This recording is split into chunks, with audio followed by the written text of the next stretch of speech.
नमस्कार मित्रांनो, सावळ्याची जणू सावली मालिकेच्या येणाऱ्या आठवड्यामध्ये अतिशय जबरदस्त ट्विस्ट आपल्याला बघावयास मिळणार आहे.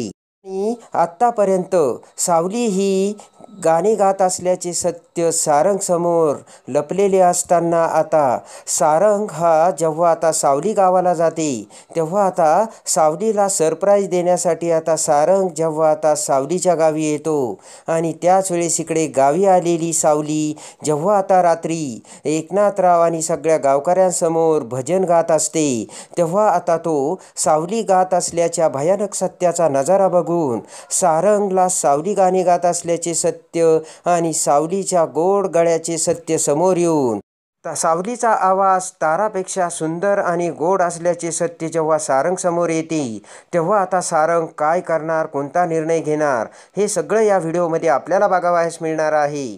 तरी हा व्हिडिओ शेवटपर्यंत पहा. त्यामध्ये आता होळीच्या सणानिमित्त वाण देण्यासाठी आणि सावलीला भेटण्यासाठी एकनाथराव हे कान्हूला घेऊन मेंढळ्यांच्या घरी आलेले असतात.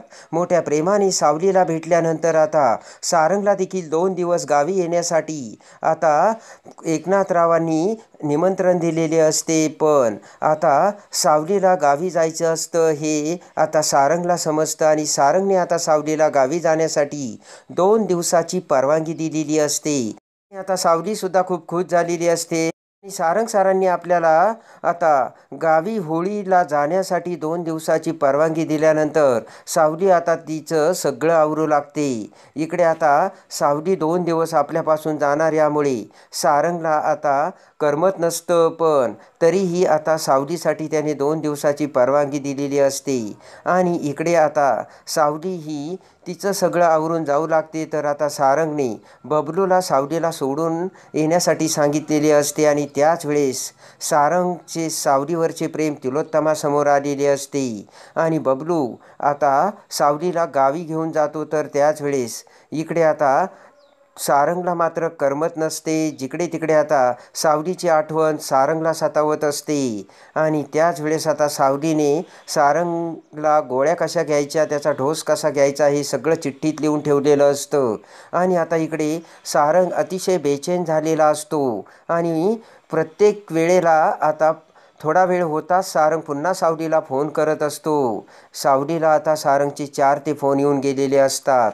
आणि त्याच वेळेस आता सारंग हा सावलीसोबत एवढा वेळ बोलत असल्याचे सत्य ऐश्वर्या ही तिलोत्तमाला सांगते. आणि सारंग आता त्या पोरीच्या अगदी जवळ येत चाललाय हे सत्य आता ऐश्वर्याने तिलोत्तमाला सांगितलेले असते. आणि आता असं आपल्याला मॉम गाफील राहून चालणार नाही.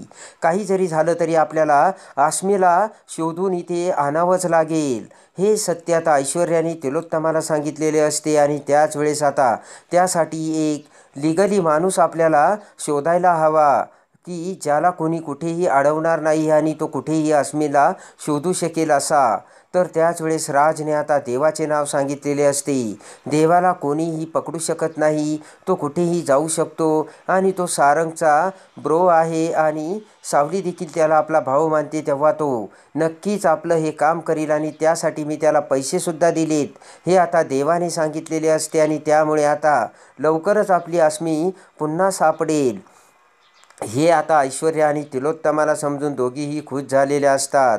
इकडे मात्र आता सावली ही गावाला गेल्यामुळे सारंगला करमत नसते आणि त्याच वेळेस आता सावलीला सोडून बबलू हा घरी आलेला असतो.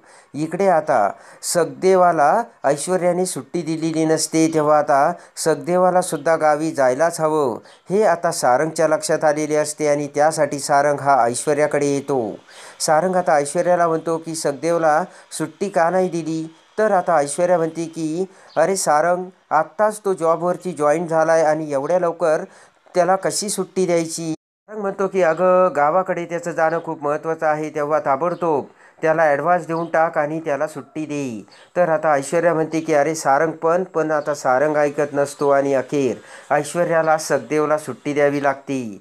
त्यानंतर आता इकडे सारंग म्हणतो की ऐश्वर्याकडून मी सगदेवाला सुट्टी दिली तर आता बबलूला आनंद होतो. तेव्हा आता बबलू पुन्हा आता सारंगला म्हणतो की अरे सारंग दादा, तू एक काम कर ना, 2 तासात तू गावाला जाऊन येशील आणि तू सावली वहिनीला तिथे जाऊन सरप्राईजसुद्धा देशील आणि सगदेव दादासुद्धा तुझ्यासोबत येईल. 2 तासाचा तर प्रश्न आहे.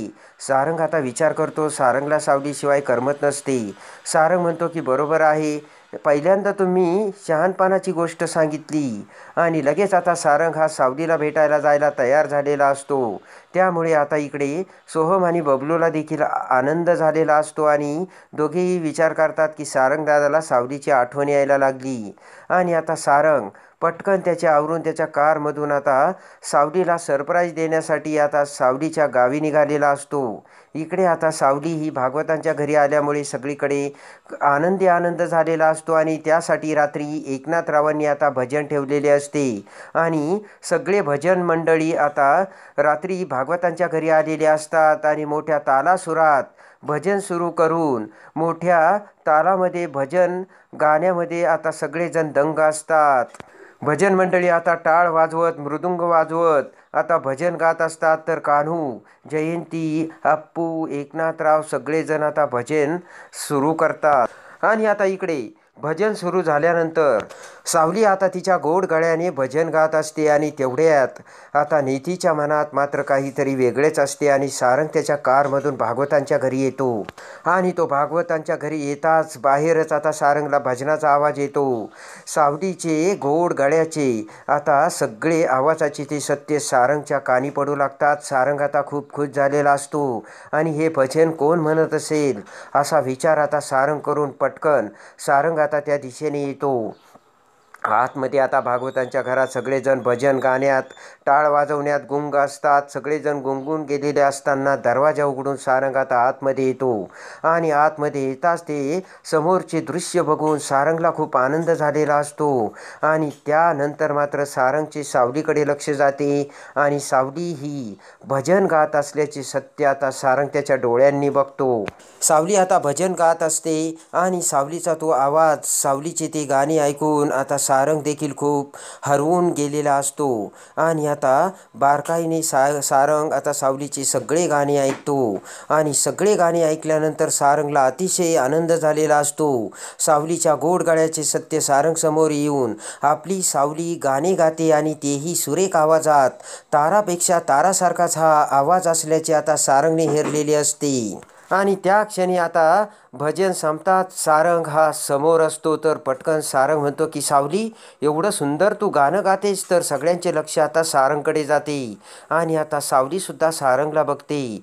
तेव्हा आता सावलीचे गाणे सारंगने ऐकलेले असते आणि सावलीच्या गाण्याचे सत्य सारंग समोर आलेले असते. आणि आता ते सगळं बघताच आता सारंग खूप आनंद होऊन पटकन आता सावलीकडे धाव घेतो आणि सावलीच्या समोर येऊन आता सारंगने प्रेमाने सावलीला मिठी मारलेली असते. सावलीच्या गाण्याचा आवाज एवढा सुंदर सारंगच्या कानी पडलेला असतो. सारंग आता भान हरपून गेलेला असतो आणि तशातच सावलीला आता सारंगने मिठी मारलेली असते.